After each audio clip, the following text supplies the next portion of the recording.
For terrible agencies the Spirit allows, and there are subtle and enormous powers that shield themselves with the covering ignorance. Offspring of the gulfs, agents of the shadowy force, haters of light, intolerant of peace, aping to the thought, the shining friend and guide, opposing in the heart the eternal will, they veil the occult, uplifting harmonist. His wisdom's oracles are made our bonds. The doors of God they have locked with keys of creed, and shut out by the law His tireless grace. Along all nature's lines they have set their posts, and intercept the caravans of light. Wherever the gods act, they intervene. A yoke is laid upon the world's dim heart, masked are its beats from the supernal bliss, and the close peripheries of brilliant mind block the fine entries of celestial fire. Always the dark adventurers seem to win. Nature they fill with evil's institutes, turn into defeats the victories of truth, proclaim as falsehoods the eternal laws, and load the dice of doom with wizard lies. The world's shrines they have occupied, usurps its thrones. In scorn of the dwindling chances of the gods, they claim creation as their conquered fief, and crown themselves the iron lords of time. Adepts of the illusion and the mask, the artificers of nature's fall and pain, have built their altars of triumphant night in the clay temple of terrestrial life. In the vacant precincts of the sacred fire, in front of the reredos, in the mystic rite, facing the dim velamen none can pierce, intones a solemn hymn the mitred priest, invoking this dreadful presence in his breast. Attributing to them the awful name, he chants the syllables of the magic text, and summons the unseen communion's act, while twixt the incense and the muttered prayer, all the fierce bale with which the world is wrapped is mixed in the foaming chalice of man's heart, and poured into them like sacramental wine. Assuming names divine, they guide and rule. Opponents of the highest they have come, out of their world of soulless thought and power, to serve by enmity the cosmic scheme. Night is their refuge and strategic base. Against the swords of flame, the luminous eye, bastion they live in massive forts of gloom, calm and secure in sunless privacy. No wandering ray of heaven can enter there. Armored, protected by the lethal masks, as in a studio of creative death, the giant sons of darkness sit and plan the drama of the earth, their magic stage. All who would raise the fallen world must come under the dangerous arches of their power, for even the radiant children of the gods to darken their privileges and dreadful right. None can reach heaven who has not passed through hell. This too the traveller of the worlds must dare. A warrior in the dateless dual strife, he entered into dumb, despairing night, challenging the darkness with his luminous soul. Alarming with his steps the threshold gloom, he came into a fierce and dolorous realm, peopled by souls who never had tasted peace. Ignorant like men, born blind, who know not light, they could equate was still with highest good. Virtue was to their eyes a face of sin, and evil and misery were their natural state. A dire administration's penal code, making of grief and pain the common law, decreeing the universal joylessness, had changed life into a stoic sacrament and torture into a daily festival. An act was passed to chastise happiness. Laughter and pleasure were banned as deadly sins. A questionless mind was ranked as wise content.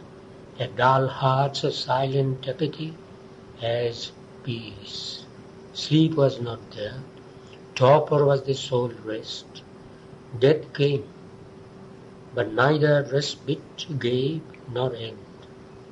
Always the soul lived on and suffered more. Ever he deeper probed that kingdom of pain. Around him grew the terror of a world of agony, followed by worse agony, and in the terror a great wicked joy, glad of one's own and others' calamity.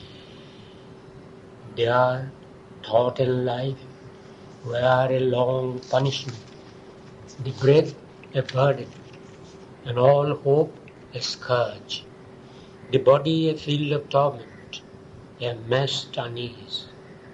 Repose was a waiting between pang and pang. This was the law of things, none dreamed to change. A hard, sombre heart, a harsh, unsmiling mind, rejected happiness like a cloying sweet. Tranquility was a tedium and ennui. Only by suffering, life grew colorful. It needed the spice of pain, the salt of tears. If one could cease to be, all would be well. Else only fierce sensations gave some zest. A fury of jealousy, burning the gnawed heart, the sting of murderous spite and hate and lust, the whisper that lures to the pit and treacherous stroke through vivid spots on the dull, aching hours. To watch the drama of infelicity, the writhing of creatures under the harrow of doom, and sorrow's tragic gaze into the night, and horror and the hammering heart of fear were the ingredients in time's heavy cup that pleased and helped to enjoy its bitter taste. Of such fierce stuff was made up life's long hell. These were the threads of the dark spider's web in which the soul was caught, quivering and wrapped. This was religion. This was nature's rule. In a fell chapel of iniquity, to worship a black, pitiless image of power, kneeling, one must cross hard-hearted stony courts, a pavement like a floor of evil faith. Each stone was a keen edge of ruthless force, and glued with the chilled blood from tortured breasts. The dry gnarled trees stood up like dying men, stiffened into a pose of agony, and from each window peered an ominous priest, chanting Te-Deums for slaughter's crowning grace. Cities uprooted, blasted human homes, burned written bodies, the bombshells massacre. Our enemies are fallen, they said. All who once stayed our will are smitten and dead. How great we are, how merciful art thou. Thus thought they, to reach God's impassive throne, and him command, whom all their acts opposed, magnifying their deeds to touch the skies, and make him an accomplice of their crimes.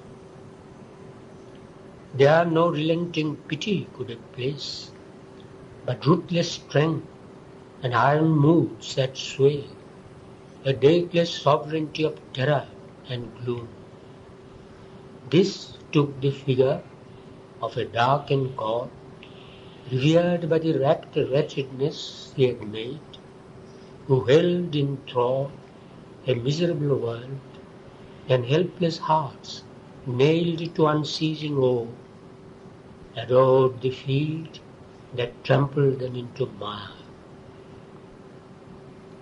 'Twas a world of sorrow and of hate, sorrow with hatred for its lonely joy, hatred with others' sorrow as its feast. A bitter rictus curled the suffering mouth, a tragic cruelty saw its ominous chance. Hate was the black archangel of that realm. It glowed a sombre jewel in the heart, burning the soul with its malignant rays, and wallowed in its fell abysm of might. These passions even objects seemed to exude, for mind overflowed into the inanimate that answered with the wickedness it received. Against their users used malignant powers, hurt without hands, and strangely, suddenly slew, appointed as instruments of an unseen doom. Or they made themselves a fateful prison wall, where men condemned wait through the creeping hours, counted by the toilings of an ominous bell. An evil environment worsened evil souls. All things were conscious there, and all perverse. In this infernal realm, he dared to press, even into its deepest pit and darkest core, perturbed its tenebrous base, dared to contest its ancient privileged right and absolute force. In night he plunged to know her dreadful heart. In hell he sought the root and cause of hell. Its anguished gulfs opened in his own breast. He listened to clamors of its crowded pain, the heartbeats of its fatal loneliness. Above was a chill, deaf eternity. In vague, tremendous passages of doom, he heard the goblin voice that guides to slay, and faced the enchantments of the demon sign, and traversed the ambush of the opponent's snake. In menacing tracts, in tortured solitudes, companionless he roamed through desolate ways, where the red wolf waits by the fordless stream, and death's black eagles scream to the precipice, and met the hounds of Baal who hunt men's hearts, baying across the fells of destiny. in footless battlefields of the abyss, fought shadowy combats in mute eyeless depths, assaults of hell endured, and Titan strokes, and bore the fierce inner wounds that are slow to heal. A prisoner of a hooded magic force, captured and trailed in falsehood's little net, and often strangled in the noose of grief, or cast on the grim morass of swallowing doubt, or shut into pits of error and despair. He drank her poison draughts till none was left. In a world where neither hope nor joy could come, the ordeal suffered of evil's absolutely, yet kept intact his spirit's radiant truth, incapable of motion or of force, in matter's blank denial jailed and blind, pinned to the black inertia of our base, he treasured between his hands his flickering soul. His being ventured into mindless void, intolerant gulfs that knew not thought nor sense. Thought ceased, sense failed, his soul still saw and knew. In atomic parcellings of the infinite, near to the dumb beginnings of lost self, he felt the curious small futility of the creation of material things, or stifled in the inconscious hollow dusk, he sounded the mystery, dark and bottomless, of the enormous and unmeaning deeps, whence struggling life in a dead universe rose. There in this stark identity, lost by mind, he felt the sealed sense of the insensible world, and a mute wisdom in the unknowing night. Into the abysmal secrecy he came, where darkness pierced from her mattress, grey and nude, and stood on the last locked subconscious floor, where being slept unconscious of its thoughts, and built the world, not knowing what it built. There waiting its hour, the future lay unknown. There is the record of the vanished stars. There in the slumber of the cosmic will, he saw the secret key of nature's change. A light was with him, an invisible hand was laid upon the error and the pain, till it became a quivering ecstasy, the shock of sweetness of an arm's embrace.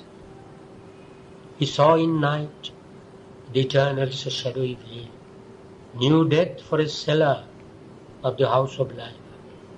In destruction felt creation's hasty pace, knew loss as the price of a celestial gain, and hell as a short cut to heaven's gates. Then in the illusion's occult factory, and in the inconscious magic printing house, torn were the formats of the primal night, and shattered the stereotypes of ignorance. Alive, breathing a deep spiritual breath, nature expunged her stiff mechanical code, and the articles of the bound soul's contract. Falsehood gave back to truth her tortured shape. Annulled were the tables of the law of pain, and in their place grew luminous characters. The skillful penman's unseen finger wrote his swift intuitive calligraphy. Art's forms were made his divine documents. The wisdom embodied mind could not reveal, in conscience chased from the world's voiceless breast, transfigured were the fixed schemes of reasoning thought. Arousing consciousness in things in art, he imposed upon dark atom and dumb mass the diamond script of the imperishable, inscribed on the dim heart of fallen things a paean song of the free infinite, and the name, foundation of eternity, entraced on the awake exultant cells in the ideographs of the ineffable, the lyric of the love that waits through time, and the mystic volume of the book of bliss, and the message of the superconscient fire. Then life beat pure in the corporeal frame. The infernal gleam died and could slay no more. Hell spilt across its huge abrupt facade as if a magic building were undone. Night opened and vanished like a gulf of dream. Into being's gap, scooped out as empty space, in which he has filled the place of absent God, there poured a wide, intimate, and blissful dawn. Healed were all things that time's torn heart had made, and sorrow could live no more in nature's breast. Division ceased to be, for God was there. The soul lit the conscious body with its ray. Matter and spirit mingled and were one.